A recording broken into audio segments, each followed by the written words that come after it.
Cantique numéro 105. 2, 8. Il est le Dieu de mon salut, il est le Dieu de ma délivrance, un Dieu d'amour, un Dieu d'espérance. Alléluia, alléluia, il est le Dieu de mon salut, il est le Dieu de ma délivrance, un Dieu d'amour, un Dieu d'espérance. Alléluia, alléluia. Amen. Amen.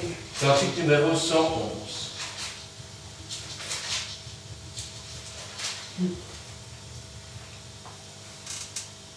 Trois, 12. Il n'est qu'un chemin divin pour te sauver, pécheur perdu.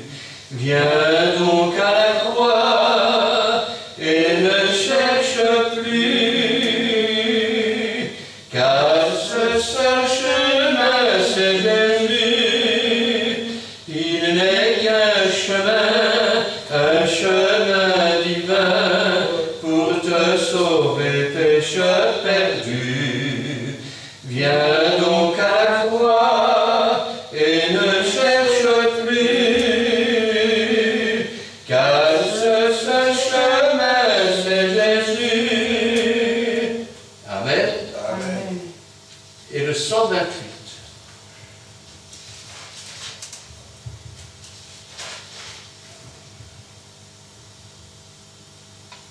Trois, 12. Je sais qu'un jour mes yeux verront Jésus. Je sais qu'un jour mes yeux verront Jésus. Si je marche jusqu'au bout, par la foi et malgré tout, je sais qu'un jour mes yeux verront Jésus. Je sais qu'un jour mes yeux verront Jésus. Je sais qu'un jour mes yeux verront Jésus. Si je marche jusqu'au bout, par la foi et malgré tout, je sais qu'un jour mes yeux verront Jésus. Amen. Amen. Cet après-midi, si je devais donner un titre, je dirais les derniers jours de Jésus avant sa résurrection. Et je vais demander à Gina de remettre la parole du Seigneur entre ses mains. Oui, Seigneur. Merci, Seigneur, pour la parole que tu as préparée aujourd'hui, Seigneur, pour ton peuple. Bénis ton serviteur que tu t'es choisi. Efface-le pour que ce soit toi qui parles à travers lui. Et dispose nos cœurs, Seigneur, afin que nous puissions recevoir entièrement cette parole, l'accepter, la comprendre, mais surtout la mettre en pratique. Gloire en notre puissance soit rendue dans le bon nom de Jésus-Christ. Amen. Amen. Nous commençons notre récit 2 jours avant la Pâque. Matthieu 26 et le verset 3 et 4. Alors les principaux sacrificateurs et les anciens du peuple se réunirent dans la cour du souverain sacrificateur appelé Caïphe, et ils délibérèrent sur les moyens d'arrêter Jésus par ruse et de le faire mourir. Mais ils dirent que ce ne soit pas pendant la fête, afin qu'il n'y ait pas de tumulte parmi le peuple. Voilà une église officielle, avec un souverain sacrificateur officiel. Et son but, c'est de devenir aussi rusé que le serpent ancien. Et cette fois-ci, ce n'est pas pour faire mourir Caïn ou Adam. Cette fois-ci, c'est pour faire mourir le second Adam, appelé Jésus-Christ. Ils veulent le surprendre par ruse, ils veulent l'arrêter. Leur but est de tuer Jésus. Alors, je vais peut-être vous dire un secret, mais toute église, j'ai bien dit toute église, qui enseigne des fausses doctrines, donnant ainsi une légitimité à des choses pernicieuses. Ce sont des gens rusés qui tuent Jésus, qui le crucifient par leurs œuvres et par leurs actes, et qui veulent faire vivre le père du mensonge au sein de leur Église, au sein des chrétiens, au sein de gens qui cherchent Dieu, mais sont comme des aveugles qui marchent à tâtons. Cette Église en faisait partie. Elle était censée représenter Dieu, mais quand Dieu le Fils vient, ils ne sont pas innocents. S'ils étaient aveugles, ils n'auraient pas de péché, mais maintenant ils voient, alors leur péché demeure. Mieux, Jésus avait bien parlé quand il avait dit, le Maître dit, je leur enverrai mon Fils et ils auront du respect pour lui. Mais quand ils ont vu le Fils arriver, ils ont dit, tuons-le et prenons l'héritage.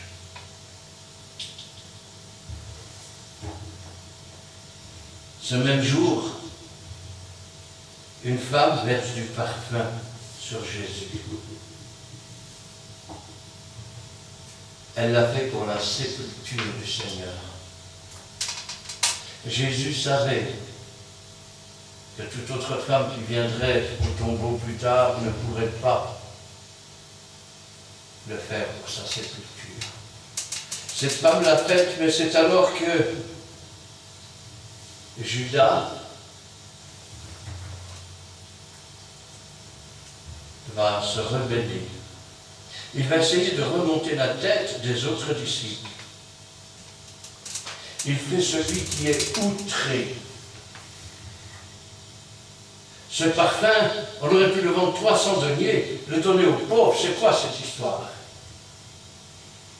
Jésus dira, vous avez toujours les pauvres avec vous, mais moi, vous ne m'aurez pas toujours. Et Jésus va ajouter, dans le verset 13, je vous le dis en vérité, partout où cette bonne nouvelle sera prêchée dans le monde entier, on racontera aussi, en mémoire de cette femme, ce qu'elle a fait. La fête des pains sans levain approchait. Et les principaux sacrificateurs cherchaient les moyens de faire mourir Jésus, car ils craignaient le peuple. Et là, regardez bien. Or, Satan entra dans Judas. Nous sommes dans Luc chapitre 22, verset 3. Or, Satan entra dans Judas. Judas, surnommé Iscariote, qui était du nombre des 12. Et Judas alla s'entendre avec les principaux sacrificateurs et les chefs des gardes sur la manière de leur livrer.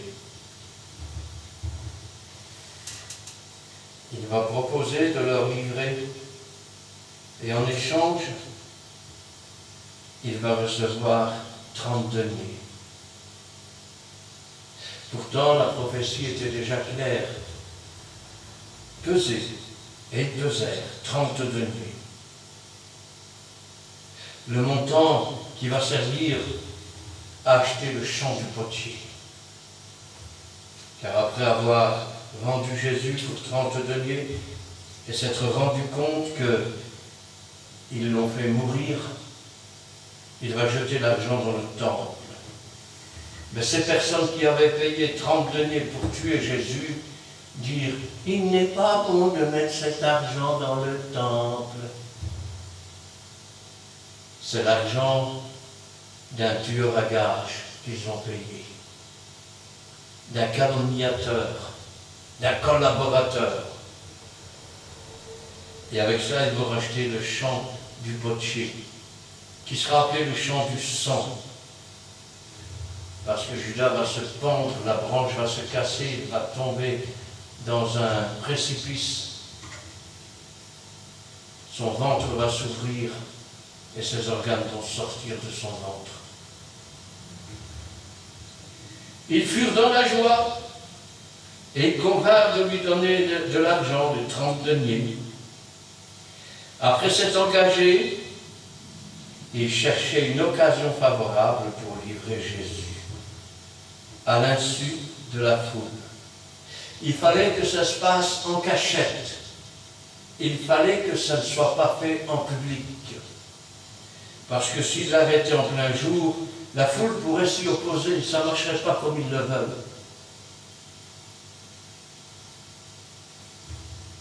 Jésus, le soir de la Pâque, le premier jour de la Pâque, va instaurer la Sainte Seine, que nous lisons souvent dans 1 Corinthiens chapitre 11. Jésus prit du pain et après avoir rendu grâce, le rompit et dit « Ceci est mon corps qui est rompu pour vous. » Après le souper, il prit ensuite la coupe et dit « Cette coupe est la nouvelle alliance en mon sang. Faites ceci en mémoire de moi toutes les fois que vous en boirez. Car toutes les fois que vous mangez ce pain, vous buvez cette coupe, vous annoncez la mort du Seigneur jusqu'à ce qu'il vienne. C'est pourquoi celui qui mangera le pain ou boira la coupe du Seigneur indignement sera coupable envers le corps et le sang du Seigneur. Que chacun d'entre vous s'éprouve soi-même. » Après cela, Jésus va leur parler. Il va leur parler de l'abandon. Frappe le berger, le troupeau se disperse. Aujourd'hui, vous allez tous m'abandonner. Et Pierre dit, quand il faudrait mourir, je mourrai avec toi. Jésus lui dit, avant que le coq ne chante, tu m'auras renié 3 fois. À Judas, il dira, va, fais ce que tu as à faire. Les disciples pensaient qu'il était parti acheter du pain, mais il était parti pour recevoir ses 30 deniers et vendre Jésus. Après le repas de Pâques, ils ont chanté des cantiques et ils sont partis dans le jardin de Gethsémani. 3 fois, Jésus va leur demander de prier avec lui. Il va même transpirer des grumeaux de sang. Il va être emporté par l'angoisse. Parce que le diable lui montre tout ce qu'il aura à souffrir. Il reviendra et dira, vous n'avez pas pu veiller 1 heure avec moi. C'est alors qu'arrive cette foule. Elle arrive avec Judas en tête. Judas lui dit, salut maître, et lui donne un bisou. C'est le signe qui est convenu. Si nous lisons Luc chapitre 22 et verset 53, Jésus va le regarder et dire, j'étais tous les jours avec vous dans le temple et vous n'avez pas mis la main sur moi. Ils viennent en hypocrite, en cachette, le soir, quand personne ne les voit. Mais c'est ici l'heure et la puissance des ténèbres. Après avoir saisi Jésus, ils l'emmenèrent et le conduirent dans la maison du souverain sacrificateur. Quand ils sont arrivés, Pierre a pris une épée. Il a coupé l'oreille de Malchus, serviteur du souverain sacrificateur. Et Jésus va lui recoller l'oreille. Ensuite, ils vont emmener Jésus. Un jeune homme va suivre. Mais quand le garde va saisir son vêtement, il va laisser son vêtement dans les mains du garde et s'enfuir tout nu. Jésus est tout seul. Pierre, lui, a suivi de très loin et il va se retrouver dans la cour. Les hommes qui tenaient Jésus se moquaient de lui et le frappaient. Ils lui voilèrent le visage et l'interrogeaient en disant « Devine qui t'a frappé ?» Et ils proféraient contre lui beaucoup d'autres injures. Ils avaient caché son visage, ils lui donnaient des coups de poing et lui disaient « Prophète, devine qui t'a frappé ?»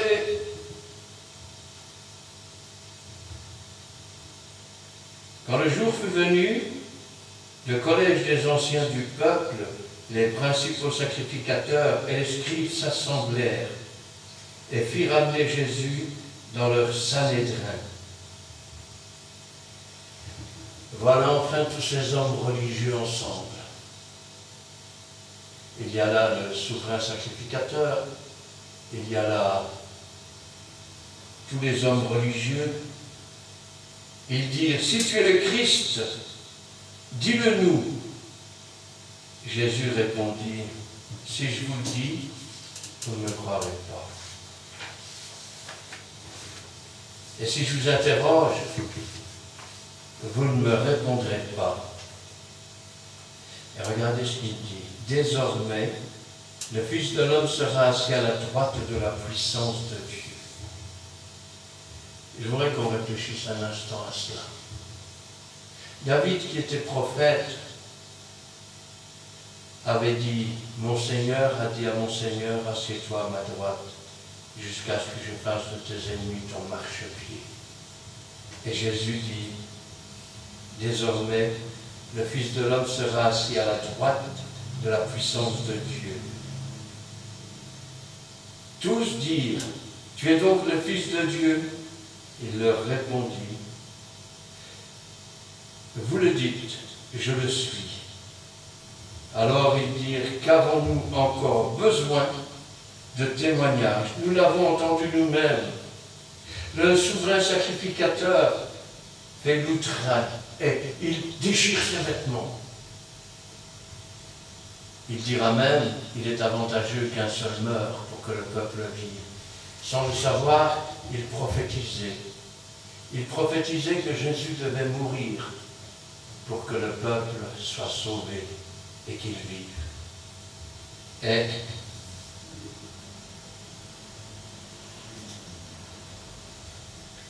après avoir déchiré ses vêtements, mettant fin ainsi à son ministère, et sans se rendre compte, mettant l'ouverture au ministère de Jésus. Ils se levèrent tous, Luc chapitre 23, ils se levèrent tous et conduisirent Jésus devant Pilate. Pilate l'interrogea en ces termes, « Es-tu le roi des Juifs ?» Jésus lui répondit, « Tu le dis ?» Pilate dit aux principaux sacrificateurs et à la foule, « Je ne trouve rien de coupable en cet homme. » Il faut savoir que quand ils sont venus amener Jésus, le premier jour de la Pâque avait déjà commencé, la veille. Et ils ne pouvaient pas entrer chez un non-juif. Ils ont obligé Pilate à sortir du prétoire. Ils viennent pour le faire mettre à mort. Et il dit, je me trouve coupable de rien. Mais voilà. Ils insistèrent et dirent, ils soulèvent le peuple en enseignant par toute la Judée depuis la Galilée où il a commencé jusqu'ici. Déjà, quand ils étaient arrivés chez le souverain sacrificateur, on avait amené des témoins. Il a dit qu'il détruirait le temple et qu'il le reconstruirait en 3 jours. L'autre dit non, c'est pas vrai. Il a dit qu'il ne fallait pas payer l'impôt à César. Et tous se contredisaient. C'est sur cette simple déclaration, tu le dis, je le suis. Alors, Pilate aurait dû relâcher Jésus, mais quand il apprend qu'il est de la Galilée, cet homme était galiléen. Oui, ayant appris qu'il était de la juridiction d'Hérode, il l'envoya à Hérode, qui se trouvait aussi à Jérusalem ces jours-là. Il faut comprendre que Pilate et Hérode sont des gens qui sont imbus d'eux-mêmes. Ce sont des gens aussi qui sont orgueilleux. Ils s'envient l'un et l'autre et ils se détestent l'un et l'autre. Par, je vais dire, avidité de pouvoir.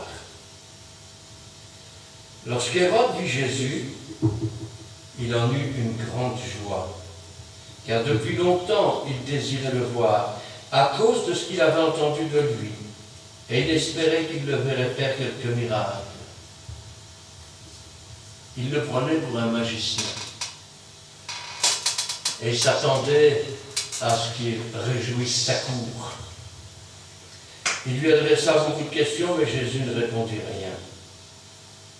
Les principaux sacrificateurs, les scribes étaient là et l'accusaient avec violence. Hérode, avec ses gardes, traita avec mépris, et après s'être moqué de lui et l'avoir revêtu d'un habit écarlate, le renvoya à Pilate. Le jour même, Pilate et Hérode devinrent amis, d'ennemis qu'ils étaient auparavant.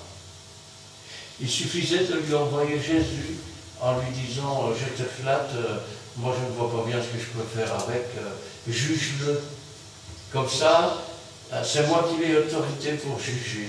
Et voilà qu'ils se remettent à devenir camarades. L'orgueil est retombé quelque part. Alors Pilate, ayant assemblé les principaux sacrificateurs, les magistrats et le peuple, leur dit « Vous m'avez amené cet homme comme excitant le peuple à la révolte, et voici que je l'ai interrogé devant vous. Et je ne l'ai trouvé coupable d'aucune des choses dont vous l'accusez. Hérode non plus, car il nous l'a renvoyé. Et voici cet homme n'a rien fait qui soit digne de mort. Je le relâcherai donc après l'avoir fait battre de merde. » Vous voyez ici, on voit que Pilate, quelque part, est un homme qui est censé rendre la justice, mais qui en même temps veut satisfaire tout le monde. Vous savez, c'est un peu comme en Belgique, quand les politiciens font des arrangements à la belge. Les gens votent pour un parti, mais 4 partis se mettent ensemble et l'autre parti disparaissent. Alors on s'arrange entre nous. Et il veut le faire battre. Et il va être battu de verge. Maintenant, à chaque fête de Pâques, il y avait une coutume où on relâchait un prisonnier. On le présenta Barabbas. Le peuple a un choix à faire maintenant. Barabbas signifie fils d'un père. C'est un meurtrier. Et puis Jésus, fils de Dieu. Lequel voulez-vous qu'on vous relâche? Et la question se pose toujours aujourd'hui. lequel voulez-vous qu'on vous relâche? Jésus, Fils de Dieu, dans votre vie et dans vos cœurs, ou le fils d'un père meurtrier, car il est meurtrier dès le commencement? Je vais dire autrement, lequel voulez-vous? Dieu ou le diable? Il n'y a pas de milieu. C'est un ou c'est l'autre.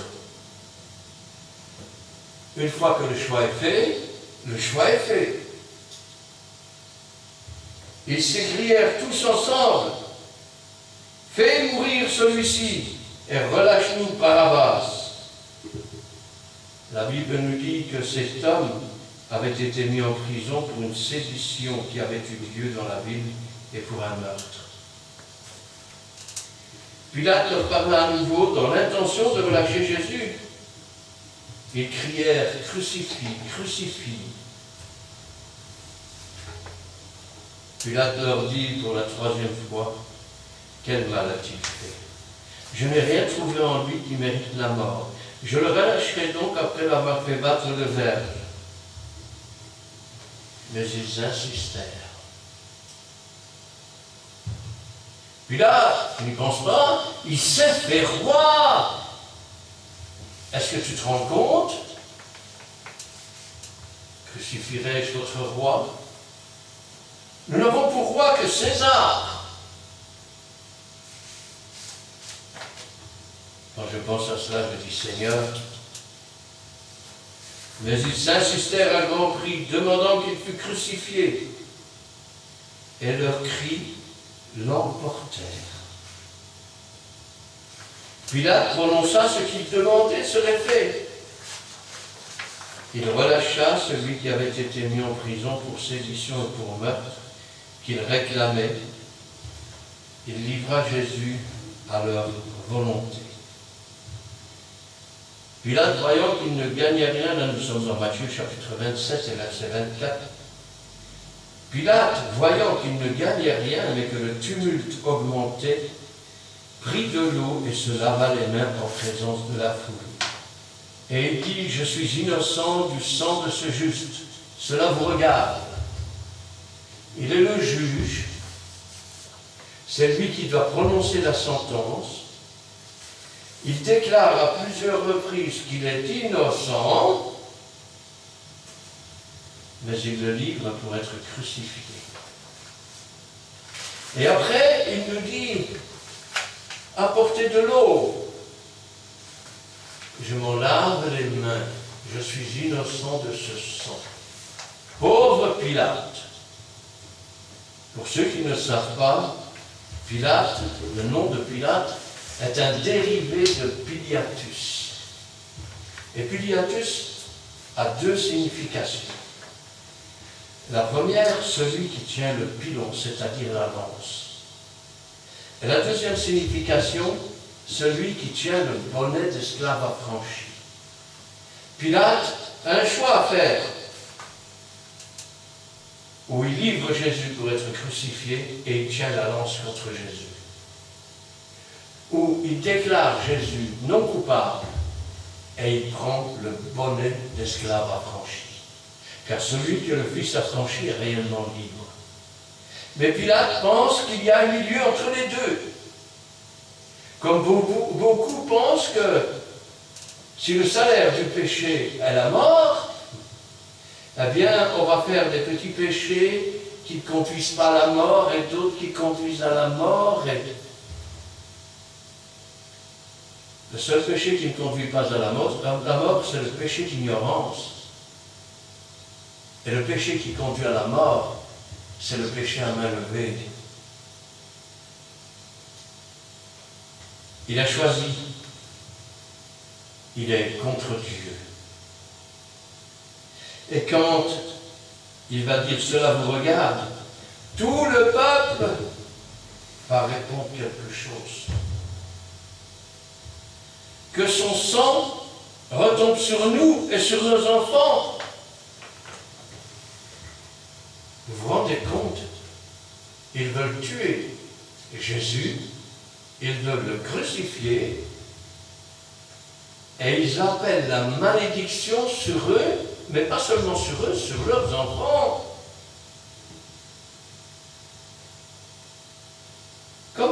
emmener, ils vont trouver un certain Simon de Cyrène qui revient des champs. Il est l'image de celui qui travaille au champ du Seigneur. Le champ, c'est le monde, les moissonneurs, c'est les anges, l'un sème, l'autre arrose, c'est Dieu qui fait croître. Et là, il revient des champs. Ce n'est pas un homme ordinaire. On n'en parlera plus après dans les évangiles, mais il y a des livres historiques qui mentionnent sa condamnation vers l'encens. Il fait partie des martyrs qui ont été sciés. Rappelez-vous, dans la Bible, on parle de ces chrétiens qui ont été lapidés, qui ont été torturés, qui ont été sciés. Et cet homme fait partie des gens qui ont été par la suite sciés. Il va être l'image même du chrétien qui suit le Seigneur et qui porte sa croix. Il va porter la croix du Seigneur jusqu'à l'entrée du mont Calvaire ou du mont Golgotha. Comme il l'emmenait, ils prirent un certain Simon de Cyrène. Simon de Cyrène venait du continent africain, sur le côté de la Syrie, qui revenait des champs, et ils le chargèrent de la croix pour qu'il la porte derrière Jésus.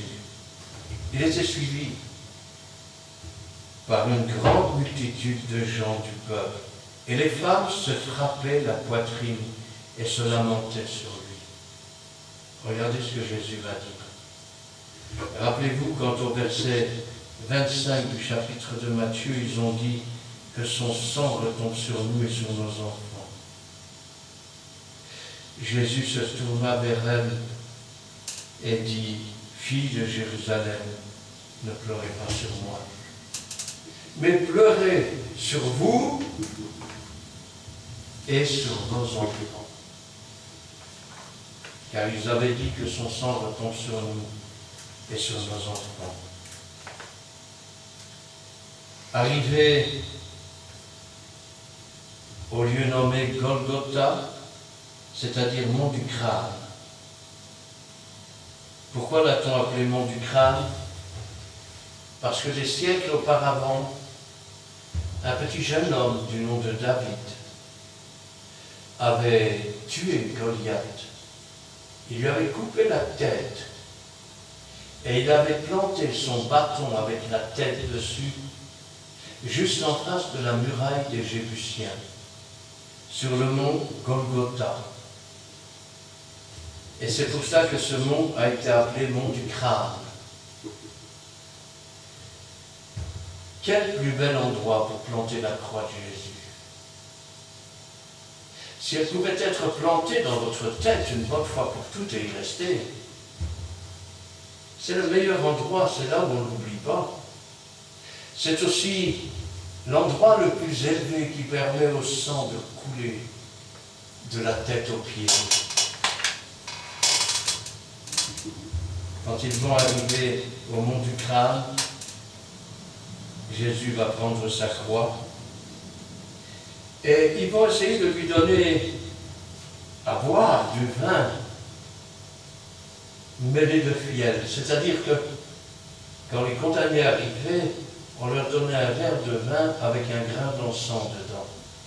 Ça leur faisait perdre connaissance et conscience des choses. Mais quand il l'eut goûté, il ne voulut pas le boire. Autrement dit, il ne voulait pas perdre conscience, il ne voulait pas être crucifié sans que la punition que méritent nos péchés ne lui soit donnée. S'il avait pris ce vin avec lequel il aurait été drogué et complètement insensible, alors il eût fallu que Dieu trouve quelqu'un d'autre pour prendre la punition de nos péchés et les souffrances qu'elle méritait. Ça veut dire que contrairement aux deux autres brigands qui étaient là et qui étaient complètement drogués. Et lui était parfaitement conscient. Quand ils vont planter des clous dans ses mains, et on parle de clous, mais ils étaient aussi épais que des burins. Quand on va planter les clous dans ses mains et dans ses pieds, c'est comme si on le faisait sans aucun endormissement, sans aucun adoucissant. Et une fois que ses mains et ses pieds vont être cloués de cette façon, ils vont redresser la croix. Elle va alors tomber. Elle va tomber dans le trou, déchirant un peu plus ses mains et ses pieds. Son dos qui avait été flagellé ressemblait à de la viande hachée dont les côtes dépassaient. Son front était couvert de sang à cause des épines plantées dans sa tête. Son visage était tuméfié comme celui d'un boxeur le lendemain d'un match de boxe, avec tous les coups qu'il avait reçus. Après l'avoir crucifié, ils se partagèrent ses vêtements en tirant au sort, afin que s'accomplisse ce qui avait été annoncé par le prophète. Ils se sont partagés mes vêtements, ils ont tiré au sort ma tunique. À sa droite et à sa gauche, deux brigands sont crucifiés. Comme si la punition ne suffisait pas encore. Avec lui furent crucifiés deux brigands, l'un à sa droite, l'autre à sa gauche. Les passants l'injurièrent, secouant la tête. Quand on dit secouer la tête, chez les Juifs, c'est comme cela. Et les gens l'insultaient. Il était sur cette croix tout nu. Il était encore vivant, mais déjà, on jouait au dé ses vêtements, comme si on se partageait l'héritage.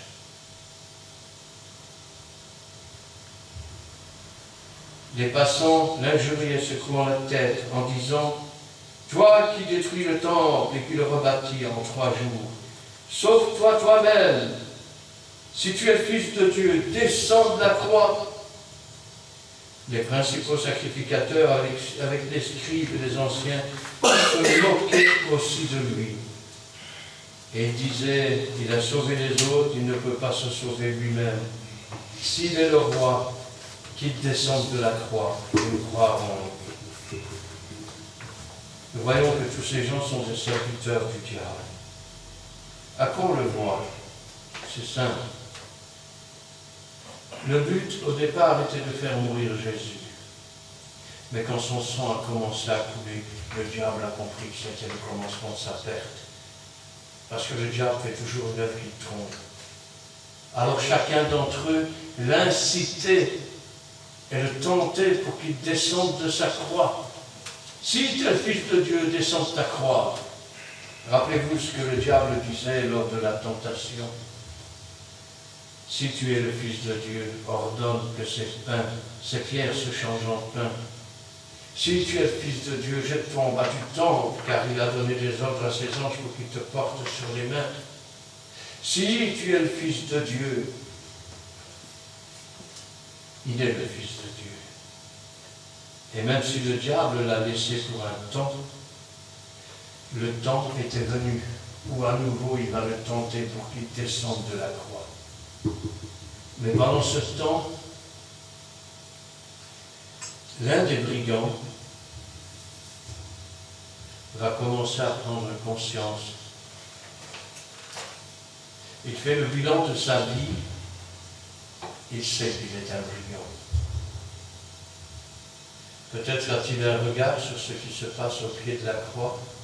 Peut-être se souvient-il de ce que ses parents lui disaient. Il est écrit, ils ont partagé mes vêtements, ils ont tiré ma tunique au sort, ils ont percé mes mains, ils ont percé mes pieds. Une bande de scélérats m'entoure. Ils rôdent autour de moi, des taureaux de Basan. C'était écrit dans les prophéties.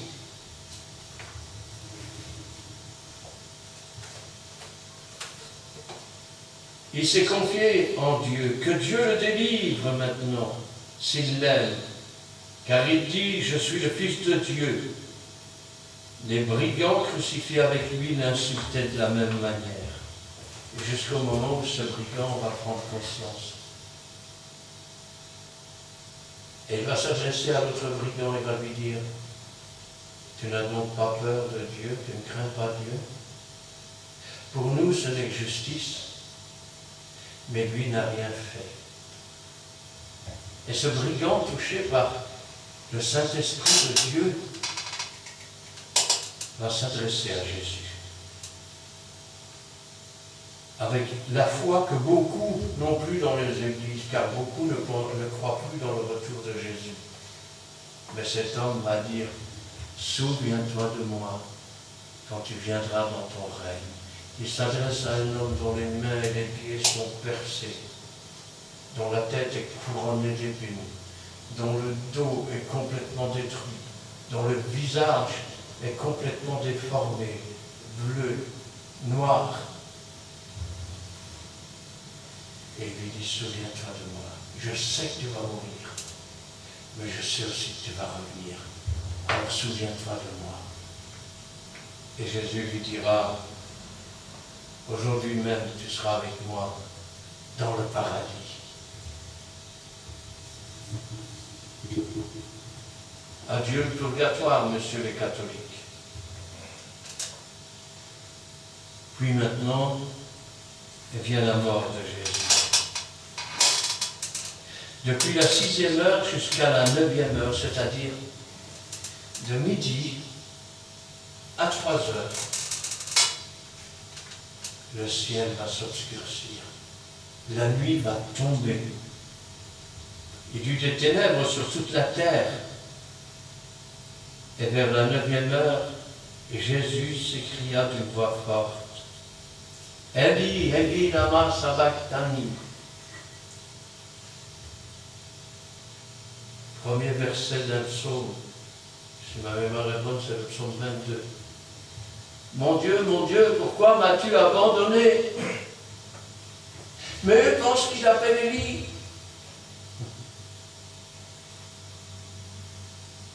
C'est-à-dire, mon Dieu, pourquoi m'as-tu abandonné? Quelques-uns de ceux qui étaient là, ayant entendu dire, il appelle Élie.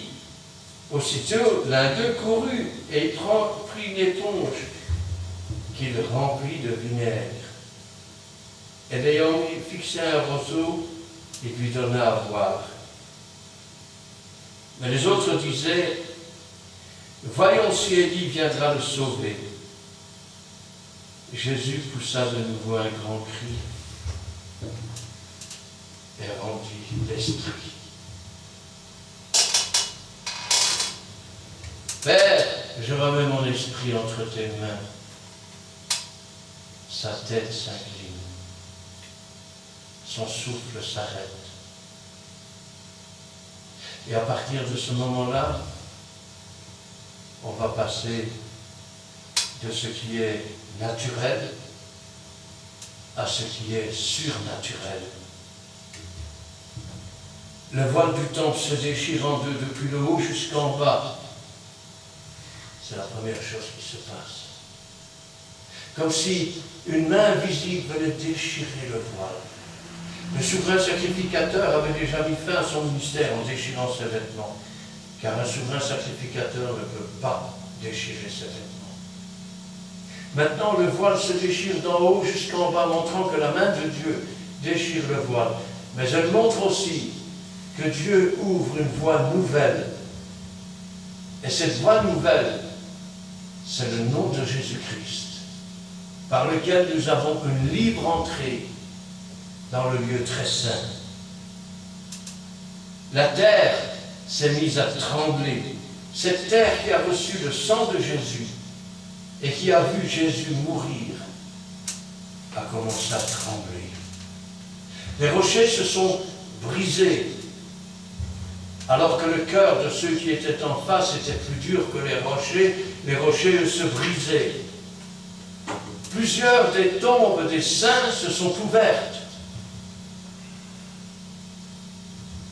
Les sépulcres s'ouvrirent et plusieurs des corps des saints qui étaient morts ressuscitèrent, étant sortis des sépulcres après la résurrection de Jésus. Leurs tombes se sont ouvertes. Et le jour de la résurrection de Jésus, plusieurs sont sortis de leurs tombes, vivants, et sont apparus dans la ville. Le centenier et ceux qui étaient avec lui pour regarder Jésus, ayant vu le tremblement de terre et ce qui venait d'arriver, furent saisis d'une grande frayeur et dirent assurément, cet homme est le Fils de Dieu. Il y avait plusieurs femmes qui regardaient de loin et qui avaient accompagné Jésus depuis la Galilée pour le servir. Parmi elles étaient Marie de Magdala, Marie mère de Jacques et Joseph, et la mère des fils de Zébédée. Puis le soir est arrivé. Et quelque chose va se passer. Vous avez un homme, Joseph d'Arimathée, qui était disciple de Jésus, mais en secret, parce qu'il avait peur qu'on le sache. Et puis, un docteur de la loi, Nicodème, qui était venu voir Jésus, mais de nuit, pour pas qu'on le voie. Ils sont venus, et puis, ils se rendirent vers Pilate, et ils demandèrent le corps de Jésus. Quand Pilate va entendre cela, vous pouvez le lire dans les 4 évangiles, quand Pilate va entendre cela, il va s'enquérir pour savoir ce qui se passait, parce qu'en général, quand on était crucifié comme cela, il faut savoir qu'on mettait des jours avant de mourir, étouffé. Jusqu'à 2 ou 3 jours parfois. Et comme c'était la Pâque, il fallait les dépendre, on ne pouvait pas les laisser partir, car ils auraient pu alors passer à côté de leur punition de mort. Les gardes avaient pris une masse, ils ont cassé les jambes du premier prisonnier, ils ont cassé les jambes du deuxième, mais la Bible disait que pas un de ces os ne serait brisé. Voyant que Jésus était mort, ils prirent une lance et la plantèrent dans son côté. Pilate s'enquérit pour savoir s'il était déjà mort, et on lui dit oui. Alors il donna l'autorisation de prendre le corps. Le soir étant venu, arriva un homme riche d'Arimathée nommé Joseph, lequel était disciple de Jésus en secret, et Nicodème. Ils se rendirent vers Pilate et demandèrent le corps de Jésus. Pilate ordonna de le remettre. Joseph prit le corps, l'enveloppa d'un linceul blanc et le déposa dans un sépulcre neuf qui s'était fait tailler dans le roc. Puis il roulera une grande pierre devant. Mais voilà. Les gens religieux vont aller voir Pilate et ils vont lui dire « Fais garder le tombeau !» Car ses disciples ont dit qu'il allait ressusciter au 3e jour. Cette imposture serait pire que l'autre. Et Pilate dit « Vous avez des gardes, gardez-le vous-même. » Alors ils vont mettre 4 escouadres de 4 hommes qui vont se relayer devant le tombeau. Et le dimanche matin, un ange apparut. Avec le bout de sa lance, il roula la pierre. Les gardes devinrent comme morts. Ils s'enfuirent et allèrent rapporter ce qu'ils avaient vu. Mais on leur dit, dites que les disciples ont volé le corps. Et si on vous dit quelque chose, nous vous couvrirons. Et ils leur donnèrent une forte somme d'argent pour dire cela. Plus tard, les femmes arrivèrent et se demandèrent qui allait rouler la pierre. Mais quand elles sont arrivées, la pierre était roulée. Le tombeau était vide. Et l'ange leur dit, « Pourquoi cherchez-vous parmi les morts celui qui est vivant? Il n'est point ici. Il est ressuscité. Allez dire à ses frères qu'il est ressuscité. » Et aujourd'hui, je vous le dis, mes frères et sœurs, Jésus-Christ est ressuscité. Amen. Il est assis à la droite de Dieu. Il est notre avocat. Amen. Il intercède pour nous. Et un jour, à la voix d'un archange, un signal donné par Dieu, il apparaîtra sur les nuées. Les morts en Christ ressusciteront premièrement. Nous, les vivants qui sommes restés, nous serons transformés en un instant. Nous partirons à sa rencontre. Jusqu'au jour où nous reviendrons avec lui pour régner pendant 1000 ans avec lui sur la terre. Amen. Amen. Éternel, notre Dieu, notre Père, nous te louons, nous te rendons grâce. Béni sois-tu et gloire à toi. Ta parole, Seigneur, est la vérité. Ta parole est la vie. Et la révélation de tes paroles est claire. Béni sois-tu et gloire à toi, Seigneur, car tu es notre Pâque. C'est en vertu de ton sang précieux qui a été versé sur la croix du Calvaire que l'ange de la destruction passe outre et nous épargne. Tu as dit, je verrai le sang et je passerai outre. Béni sois-tu et gloire à toi, Seigneur, pour ce sang que tu as versé sur la croix du Calvaire. Béni sois-tu, Seigneur, parce que tu as vaincu la mort, parce que tu as pris la clé du séjour des morts, parce que tu t'es assis à la droite de Dieu, parce que cette victoire, tu la partages avec chacun d'entre nous. Béni sois-tu et gloire à ton nom. Nous qui n'avons jamais rien mérité, qui ne mériterons jamais rien, et qui avons tout reçu en toi, sois béni, loué, exalté, glorifié, Seigneur. Que tous ceux, Seigneur, qui pourront voir cette vidéo puissent se tourner vers toi, Seigneur, et puissent comprendre quelle est la grandeur, la profondeur de ton amour pour chacun d'entre nous. Gloire au Père, gloire au Fils, et gloire au Saint-Esprit. Amen. Amen. Merci mon Dieu, mon roi. Merci, éternel Dieu, parce que tu vis. Assis à la droite du Père pour intercéder pour nous, éternel Dieu. Merci pour la puissance de la résurrection. Merci, éternel Dieu, parce que c'est toi qui dis à moi les choses sont conduites. Nous avons un Dieu vivant qui est assis à la droite du Père, et jusqu'à notre Seigneur, nous savons que tu es toujours à nos côtés pour nous protéger. Faire, Père Seigneur, la volonté de Dieu pour tes enfants. Aussi, éternel Dieu, nous voulons que tu puisses bénir chaque famille représentée ici. Nous ne manquerons pas de témoigner la joie, mais que tu es un Dieu évident. Assis sur le trône, Père Seigneur, tout pouvoir t'a été donné. Merci de nous avoir acheté par ton propre sang. Nous voulons que tu puisses bénir aussi notre chemin de retour. Sanctifiant ton Seigneur, parce que tu nous as, tu gardes nous dans le creux de ta main, protège-nous comme nous pouvons protéger cette poussins. C'est pour cela, Seigneur, nous comptons te lever cette prière dans le nom précieux de notre Seigneur Jésus-Christ, notre Sauveur et Rédempteur. Amen. Amen. Merci pour cet instant béni face à ta présence, mon Dieu. Merci pour cette parole que tu nous as donnée par la bouche de ton serviteur. Parole à travers laquelle tu nous relates les derniers jours de Jésus avant sa crucifixion. Tu nous montres qu'il a tout accompli sur la croix du Calvaire. Il n'a commis aucune faute, aucun péché, mais il a pris sur lui tout notre achat, tous nos péchés, Seigneur. Et il l'a vaincu à la croix du Calvaire.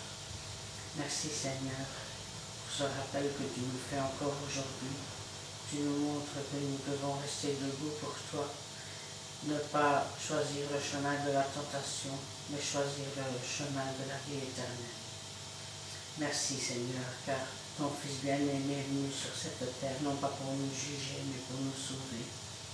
Donne-nous Seigneur, de nous appliquer Seigneur, afin de mettre en pratique ta parole et de faire ta volonté chaque jour que tu nous donnes, dans les petites choses comme dans les grandes choses, mon Dieu.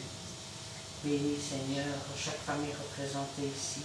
Bénis et protège tes serviteurs présents, que ton Saint-Esprit les oint de double onction, qu'il les protège des méchants, des orgueilleux, et intervient Seigneur pour tous ceux qui ont besoin de toi dans ce monde, tous ceux qui sont encore dans les ténèbres, oh mon Dieu.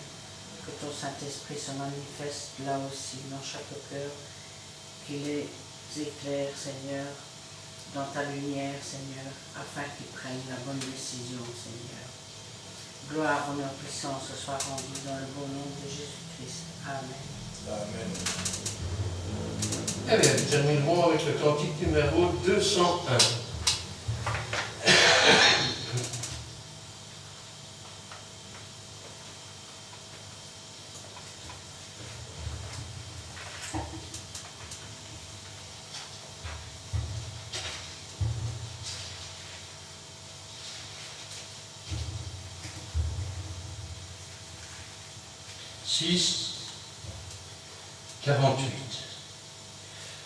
Notre Dieu règne encore, jamais son amour ne s'endort. Le vent se déchaîne et nos cœurs sont en peine, mais Dieu nous conduit jusqu'au port. Notre Dieu règne encore, jamais son amour ne s'endort. Ce qu'il nous promet reste vrai pour jamais. Notre Dieu règne encore. Notre Dieu règne encore. Jamais son amour ne s'endort. Le vent se déchaîne et nos cœurs sont en peine, mais Dieu nous conduit jusqu'au port. Notre Dieu règne encore, jamais son amour ne s'endort. Ce qu'il nous promet reste vrai pour jamais. Notre Dieu règne encore. Amen. Amen. Que l'Éternel te bénisse et qu'il te garde. Que l'Éternel fasse luire sa face sur toi et qu'il t'accorde sa grâce. Que l'Éternel tourne sa face vers toi et qu'il te donne la paix. Amen. Amen. Et Amen.